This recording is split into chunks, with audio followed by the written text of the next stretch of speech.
Hello everybody, welcome to my YouTube channel, Homeopathic Super Sessions by Dr. Jagose. Today I'll be doing the last part, that's the third part of the syphilitic stigma of chapter 26. Now let us go further about the eye symptoms. The eyes are astigmatic and this syphilitic dyscrasia has deformities of the lens and of the cornea. So astigmatism is there because of the deformity of the lens and of the cornea. Hence, all refractive changes are related to this stigma. Remember that syphilis deforms everything.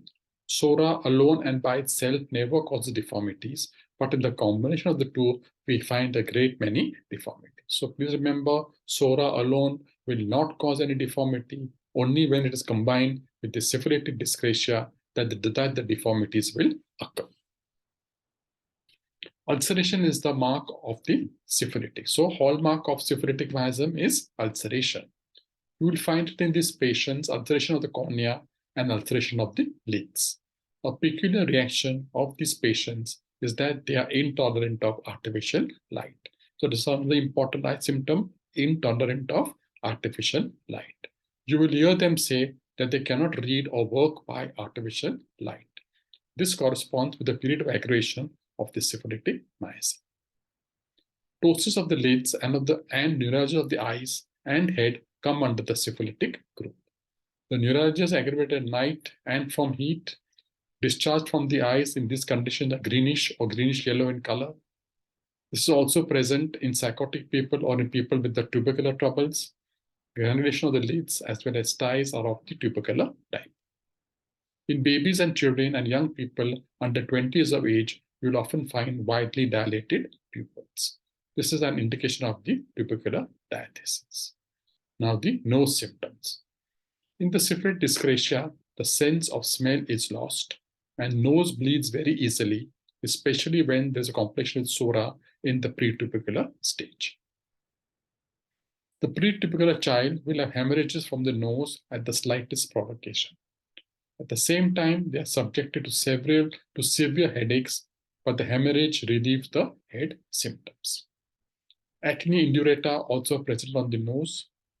It is due to the union of the soric and the syphilitic miasm. So plain acne is sora. When it gets indurated, it becomes syphilitic. So soric and syphilitic miasm is present. By many, this condition is considered impossible to cure. Yet, with the knowledge of its stigmatic origin, it may be removed and the patient brought to a better state of health. So, many people say that it's impossible to cure the acne indurata, but if you have the knowledge of the miasms, of the soric and the syphilitic miasm, then you'll be in a better shape to bring the patient back to health. The syphilitic expression in the nose is by many scabs and crust, which are dark greenish to brown or black. They are not always offensive in odor, but in the tubercular diathesis, these manifestations have the odor of old cheese, and there's a thick yellow discharge that drops back into the throat. So you all know the manifestation of the tubercular discharge as a musty or a moldy odor, or the odor of the old cheese.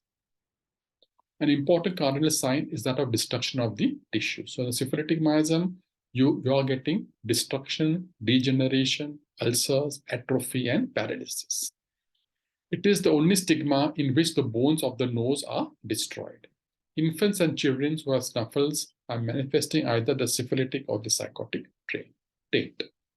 Now, hay fever, it is the most troublesome condition as we have to deal with the trimasmatic base of the sora, syphilitic, and the psychotic miasm. So hay fever has all the three miasms, sora, syphilitic, and psychotic. The psychotic remains latent during the active period, but will come out later after proper treatment has been instituted. So the psychotic symptoms will remain at the background. Only after proper treatment has been done, then it will resurface. These cases are always difficult to treat and still more difficult when serum or vaccine treatment has been given.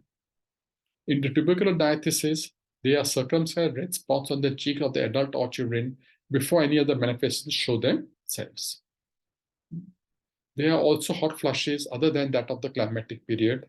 There are deep fissures, especially of the lips, swelling and edema in the face of the pre-tubercular patients in the morning after walking and after nap. Moles may be a manifestation of either the syphilitic or the psychotic stigmata. If the fever of the tubercular patient, the face is pale with circumscribed redness of the cheekbone. The children with ashy grey faces and appearance of marasmus and basically syphilitic taint will be seen. The syphilitic stigma destroys not only the tissues, but it also destroys the power of the body to assimilate the proper materials from the food. On the other hand, the tubercular child may be plump with a white, clear skin and long, beautiful, silky eyelashes. If these children face and head and about the back of the neck perspire, they freely perspire. So this is something about the tubercular miasm, which Robert has said, in which the syphilitic stigmata is also present. Mouth symptoms, pathological structural changes take place in the dental arch. The teeth become thoroughly deformed, irregular in shape, and irregular in order of eruption. So the teeth are deformed, irregular in shape, or jagged teeth. The teeth often decay before they entirely through the gums. Patient gets sick every time a tooth comes, and they are constantly having trouble with one thing or the other.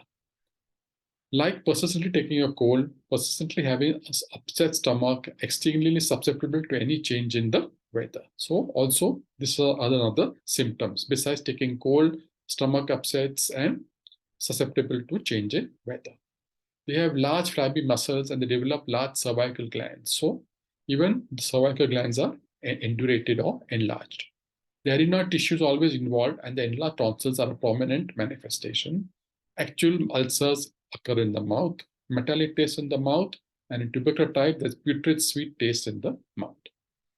GIT, in the tubercular type of patients, they have ravenous hunger, hunger immediately after a full meal, hunger at all times, but there is no time they cannot eat. So they are always hungry, even after a full meal or even after a hearty meal, they are always hungry. Otherwise also, they feel hungry all the time. The craving for salt is particularly noticeable in the tubercular diathesis.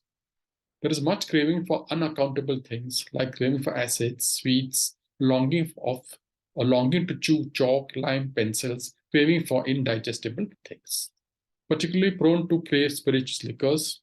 Thus, the tubercular diathesis produces the people who have to become drunkards, as these are the people who bear about with them the combined power of the sora and the syphilis.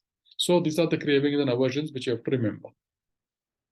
So that's all. Hope you enjoyed this video. If so, please like, share, and comment. Also do subscribe to my channel if you haven't. Till date, it has 178 videos. Thank you.